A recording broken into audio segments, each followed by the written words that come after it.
Welcome to another SK Wealth Academy podcast number 93. Now, in the last podcast, I think I mistakenly referenced it as podcast number 91 in the audio, but it's correctly labeled on my YouTube channel as podcast number 92. Now, podcast number 93 is how to build your ideal life. As always, if you finish listening to this podcast and you enjoyed the content, please do like and comment and subscribe, as all those three actions will help my message spread, because without comments, likes, and subscriptions, the YouTube algorithm will not push my message to a wider audience. So if you wish for my message to spread, please do partake in those three actions. Okay, let's get started with how to build your ideal life. Everything you know about success and happiness is wrong. Sounds like a clickbait soundbite, doesn't it? But this is truly the case for the majority of people in this world. And for at least 99% of people, perhaps not everything you know about success and happiness is wrong, but the majority of what you know about success and happiness is wrong. Why? Well, I'm going to explain why in this podcast. It goes back to the point I made in podcast number 89 about understanding the difference between adopted versus learned beliefs. Most of what we understand about happiness and success come from adopted, not learned beliefs. However, simply because most of us have never considered this point, we don't even realize this. So nothing I'm going to say in this podcast is going to include anything mind-blowing that you already don't know. However, because most of us live our entire lives on autopilot, we can no longer understand this about ourselves, and we delude ourselves into thinking that we've made choices that define our current conditions in life, when in fact, we've let society make those choices for us. So this podcast is more about helping you to become aware of the situation rather than bringing to you something that you don't already know. But that is just as important a point, because if we are unaware that we are suffering from these conditions, then there's no way we can correct them. So this means we've never figured out for ourselves our own definitions of happiness and success, and are therefore living a life that amounts to an amalgamation of other people's beliefs about happiness and success. And most often that amalgamation is toxic. Now, when we look at the process of forging a sword, often impurities in the sword's steel can make it brittle and cause it to snap. So what happens when we adopt a matrix of other people's beliefs to guide our own lives is that our belief system becomes muddied with impurities and turns us into an imposter in our own lives.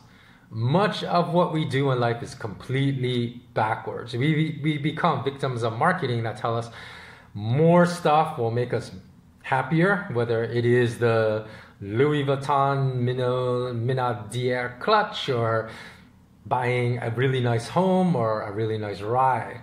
Then we work for months and sometimes years to save up the money to buy it.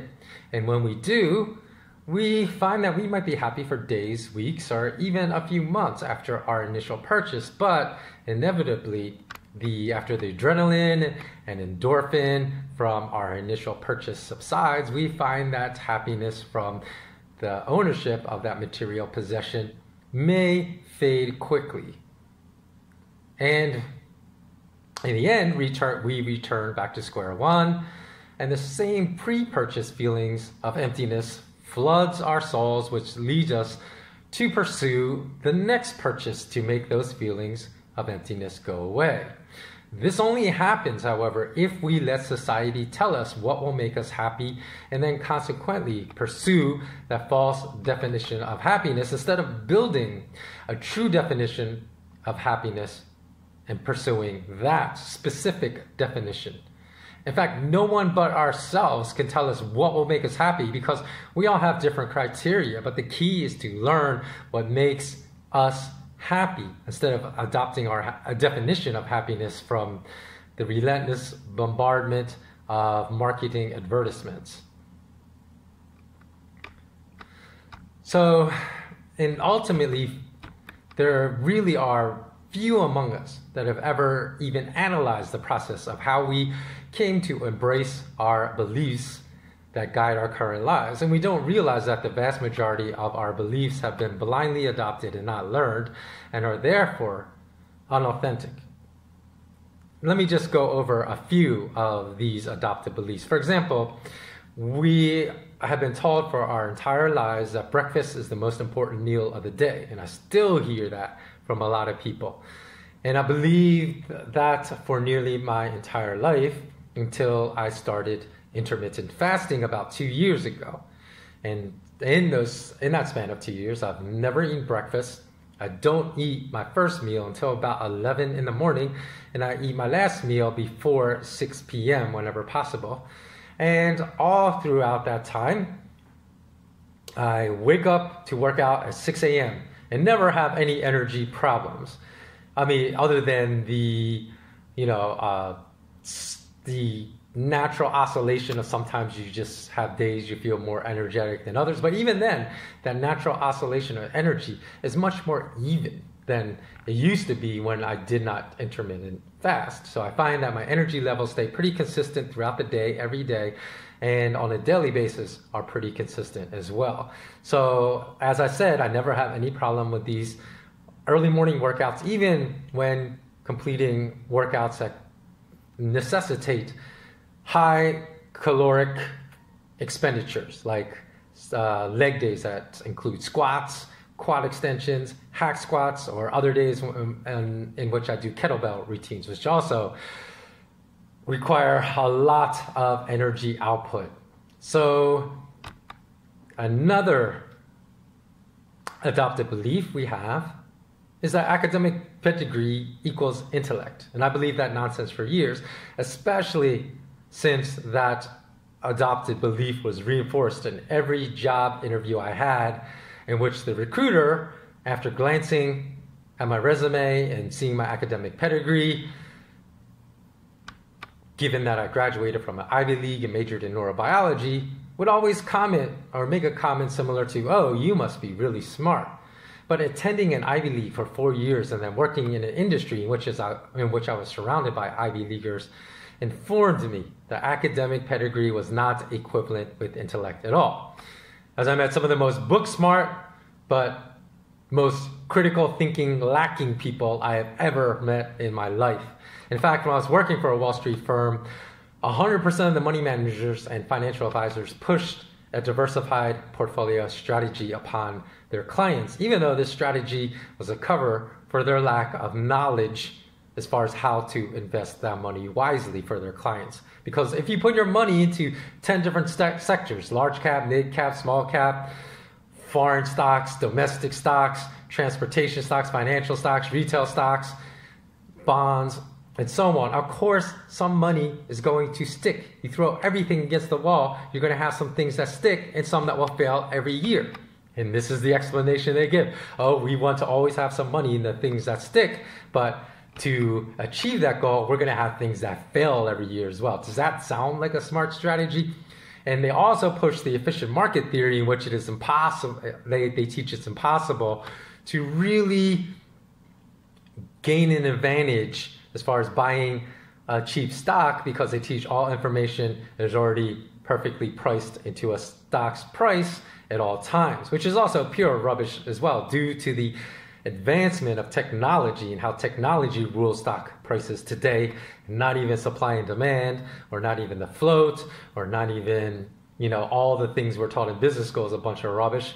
And also information distribution platforms have also progressed greatly, which also alter stock prices and greatly influence stock prices today. So in fact, just go to the article on my news site, and again, I'll put the link in the podcast show notes below, and the click more link that you'll see below this video on YouTube, and just read the article that I have on my news site titled "A Quick Performance Review of SK Wealth Academy Investment Suggestions from early this year, from January, February."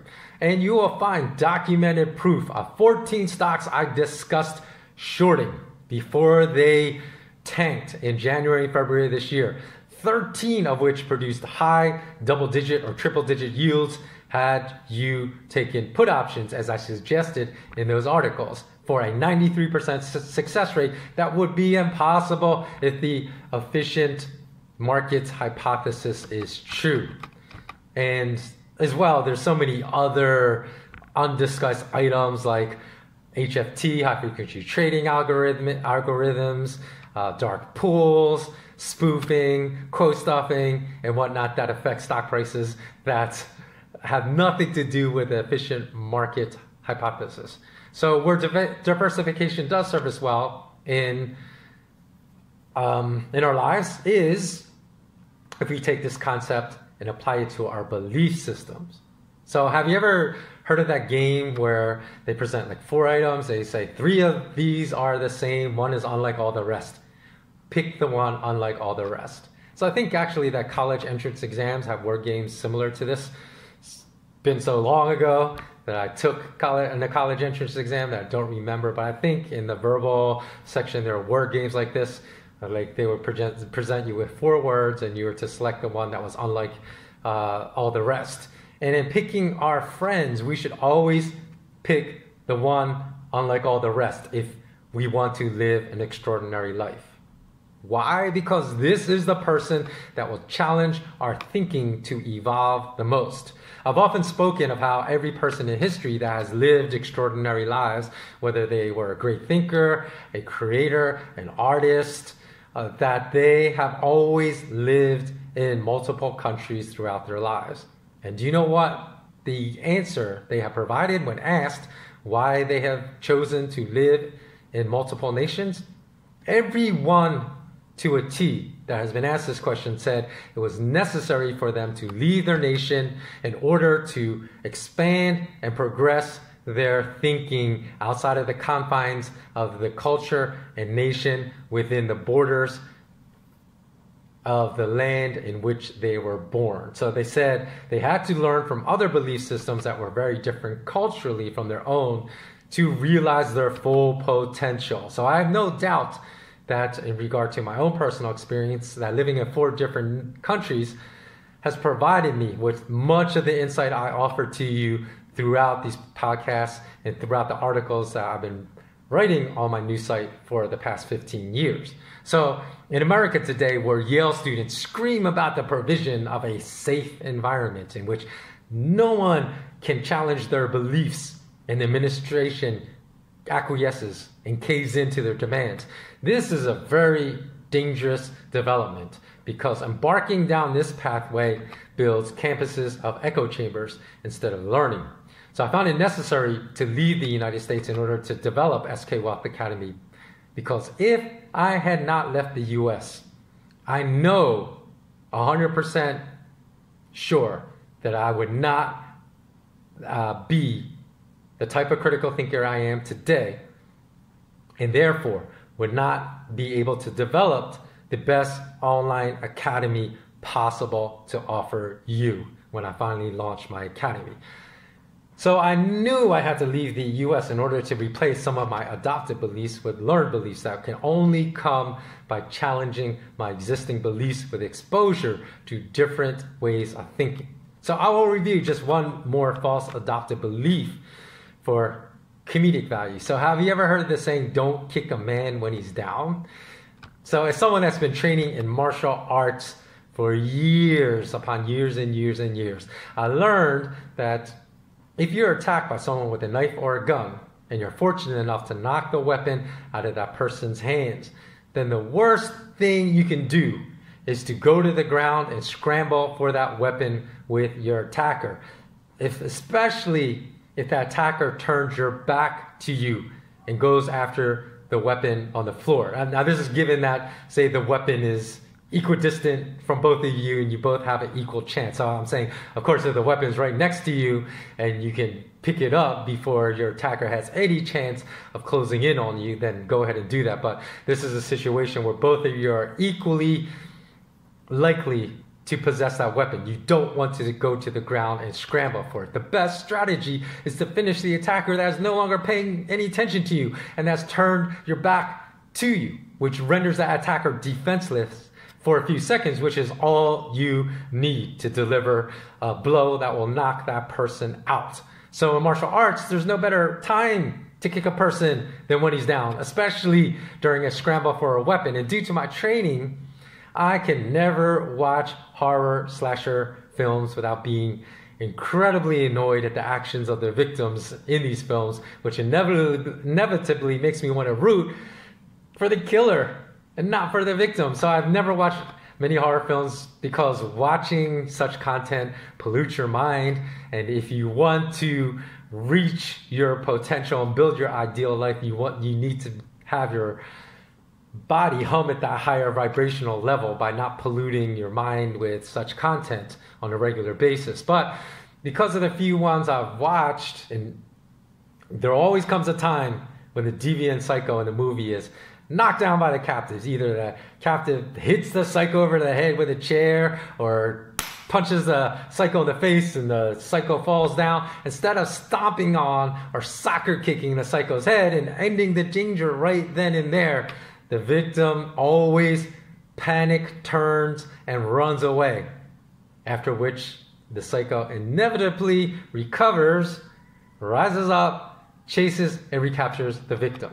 And those scenes always make me yell, "No! What are you doing? You had the advantage, end it now." And they never do. So that's another adopted belief.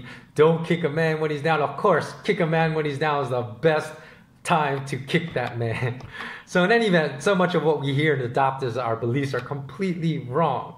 So this principle not only applies to our beliefs about happiness, but this principle also applies to our beliefs about success. Because think about this for a second.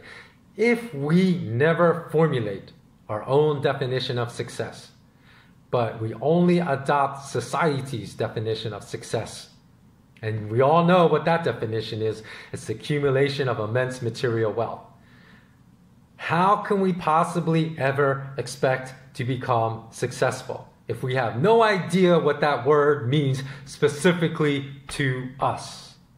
But not figuring this out first, we go through life walking backwards and with blindfolds on. Not just for weeks, not just for months, but unfortunately sometimes for years and sometimes even for decades of our lives. So all of you have seen those videos of people driving Teslas that irresponsibly put the car on autopilot mode, right? And then they take their hands completely off the steering wheel and play cards with, the front seat passenger, or more horrifically, sometimes even just nap while they put their, Tesla on autopilot.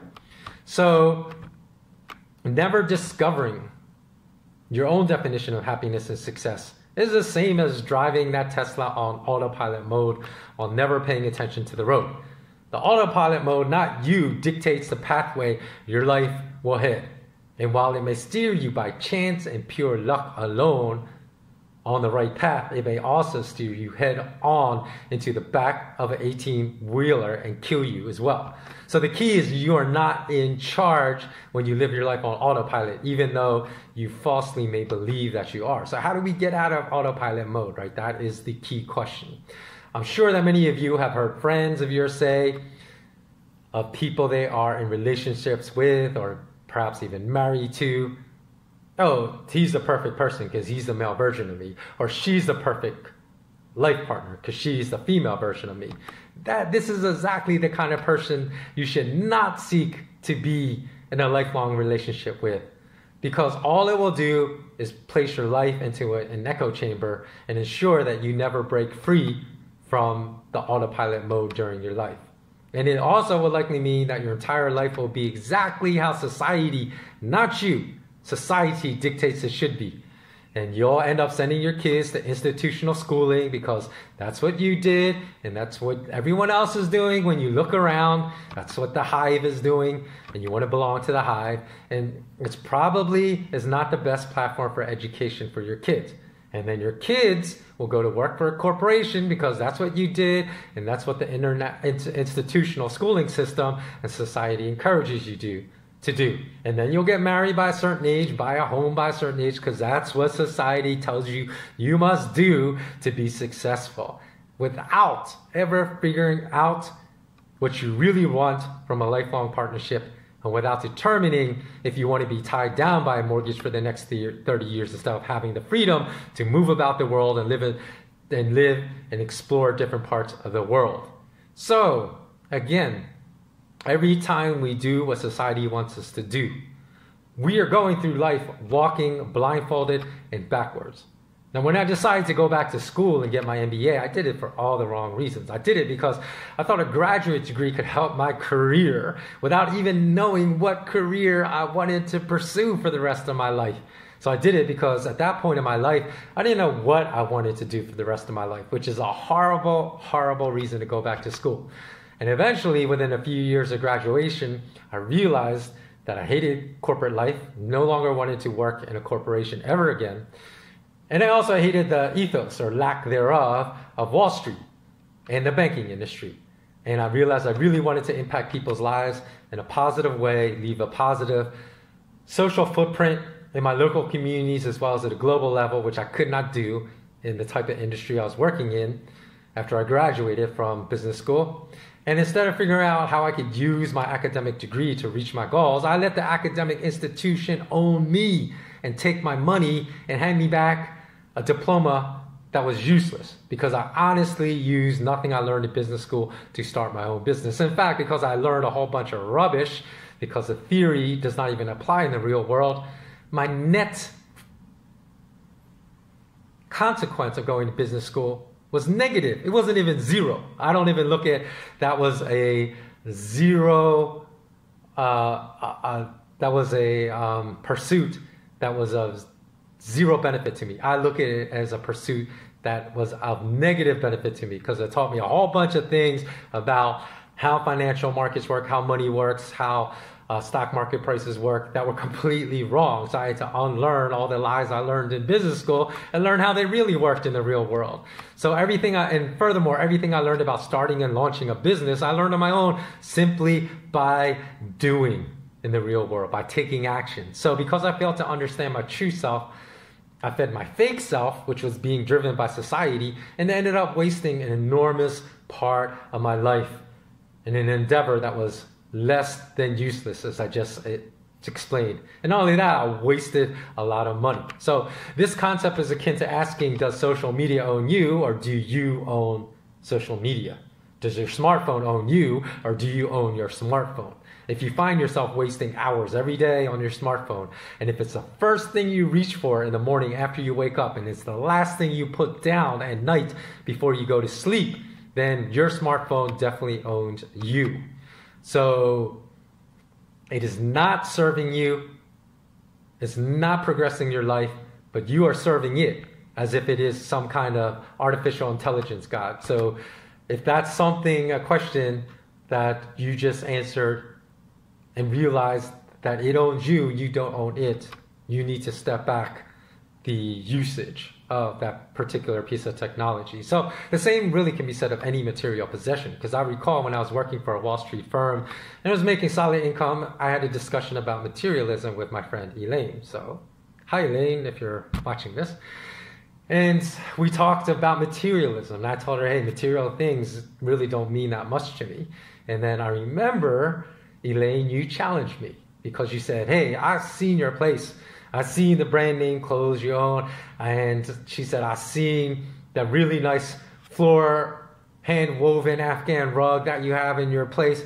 So she was like, you can't tell me that material things don't matter to you, that you don't care about them. Because how much did you pay for that rug? And I really can't remember how much I paid for it, but I think it was a few $1,000s.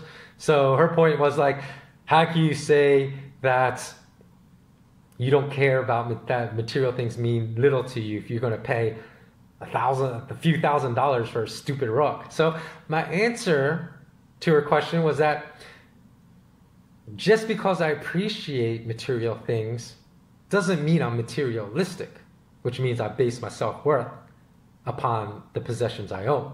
Because I told her, look, if someone broke into my place and stole that Afghan rug while I was at work tomorrow, my happiness quotient in life is not going to change because I own that rug. That rug does not own me, meaning it does not impact how I feel about myself. So I do not place my self-worth in my material possessions. So that way, I can still say material possessions mean little to me, but can still own things that I truly enjoy. So let me tell you a little bit more about my mistake in going to grad school, because I made this mistake even after not making the same mistake after I graduated university. So the point is we always have to be aware of the matrix sucking us back in, even after we escape it and putting our lives on autopilot without us being aware, which is the key again, because I'm sure everything I've told you is not anything new, but you might not have been aware that this is how you were living your life. So when I graduated university, I was probably the only person in my entire class that went to work for a restaurant as a waiter with a diploma from an Ivy League school. Because at that point, I was still figuring out what I wanted to do in my life, which actually meant I should have never even had gone to university, because if I didn't know what to do, then what's the point of spending all that money in expensive Ivy League school to receive an education? So as first generation kids of Asian immigrants know, if you are one of them, you know that our parents only give us 3 career choices: doctor, lawyer, or engineer. Now I heard this comedian Kumail Nanjiani tell a joke about the status of different career choices for kids of immigrant Asian parents. And as I stated, 1, 2, and 3 are doctor 1, lawyer 2, engineer 3, then 100 different career options, then terrorist, and then comedian. So he made that joke stating that he was at the absolute bottom of that tier according to his immigrant parents. And I really think that probably waiter is about equivalent. It's like doctor, lawyer, engineer, 100 other options, terrorist, and then waiter. So a lot of people ask, what were you doing waiting tables after graduating from an Ivy League university? My answer was, well, I went to university to study medicine for 4 years because that was my parents' wish, not mine. So when I graduated, I was just as clueless as to what I wanted to do for the rest of my life as I was when I entered university. So I waited tables in order to give me time to figure out what I wanted to do in my life. And I decided, after waiting tables that summer, and then I went to work in the fall, that I wanted to help the neediest of the needy. I wanted to really make an impact in the community I was living in at that time. So I decided to go work for a healthcare organization that filled the gap. You know, they deliver healthcare services to people that basically there was no private healthcare providers that worked in those neighborhoods because they're so high crime, so dangerous that other healthcare providers did not want to go into these neighborhoods. And a lot of them fell through the gaps too as well, because some of them made just enough money not to qualify for like government assistance like Medicaid services, although a lot of them also did as well, but then could not afford private health insurance like Blue Cross Blue Shield in America. So they were falling in between the gaps. And so this healthcare organization that I went to work for filled those gaps and those needs. And of course, all of our various clinics were located in the roughest areas of Philly, including clinics on North Broad Street. One is 67th and Elmwood, one in the Frankfurt area in Northeast Philly, one in Hunting Park in North Philly, one at 50th and Woodland in West Philly, a couple in South Philly, and the one in the neighborhoods that had high Southeast Asian immigrant populations. Now, if you're from Philly, you know that these neighborhoods are rough neighborhoods. So in fact, I even recall visiting Camden with one of the doctors who I worked with at that time, when Camden was called the worst city in America. Time magazine wrote an article, "Who could live here?" in reference to Camden. So I love my time there, though, I have to tell you, because it was raw, it was gritty, you got your hands dirty, but it gave me the opportunity to really see the struggle that was going on in communities that I never otherwise would have seen. And it also gave me opportunity to mentor kids that knew nothing but violence for their entire lives. And he told me by age 12, they'd seen 3 or 4 of their friends shot in front of them and killed. And it gave me an opportunity to make an impact upon the lives of these kids. So in fact, when I went back to visit these clinics, like I think it was about 10 years later, some of the same nurses and medical assistants still work there. And though I was literally just a 20-year-old kid, very green about life when I started working there, some of these nurses and medical assistants came up to me and told me that they never forgot me, even after I left after 4 years, because they said I changed their lives. Now that's a really powerful thing to hear, even as a 30-year-old going back, because you were just a 21-year-old kid at that time. So the point of that, telling that story, is because when you are true to the nature of what you really want to do, what makes you happy, you may not even realize the impact that you're making upon other people's lives. Because back then I was just like, hey, I'm just doing the best I can to help out in these neighborhoods. And I never thought that anyone, upon returning to these neighborhoods, anyone would tell me that I changed their lives as a 21-year-old kid. So that's really powerful. And that's the impact you can make when you're true to who you are, and when you discover your true nature and path instead of letting society dictate it to you. And even so, I still strayed off the path when I went back to business school. So society's ideas about success and happiness are always trying to suck you back in, because we see literally hundreds of images per day, probably, about what success, what happiness is. So we must always stay vigilant to pursue the pathway that is most correct for just us as an individual. So unless we've gone on a journey of self-discovery to determine exactly what we require to be happy, what we require to think of ourselves as successful, what we require to be content, and to extract great meaning from a lifetime partner, we will always be chasing a ghost, and that ghost will be society's definition of all these things that we blindly adopted without ever determining if they were right for us, which I believe well over 99% of people on planet Earth fall victim to.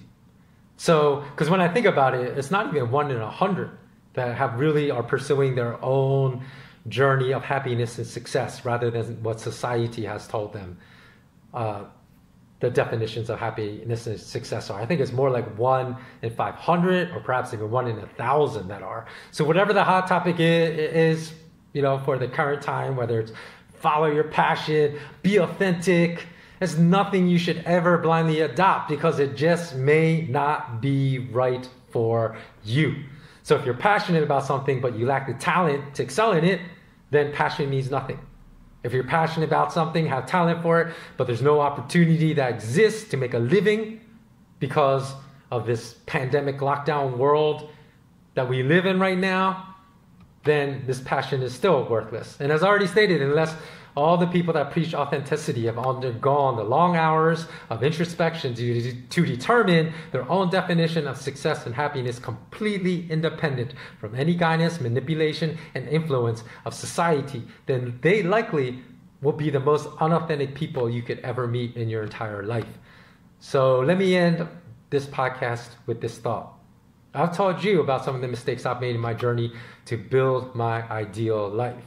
So after listening to this, if some come to mind right away, please go to the comment section below, share your knowledge with us, and we can all build a great library of wisdom that way. So as always, remember, be grateful, be mindful, be present, and always remain intensely curious. Until next time, so long.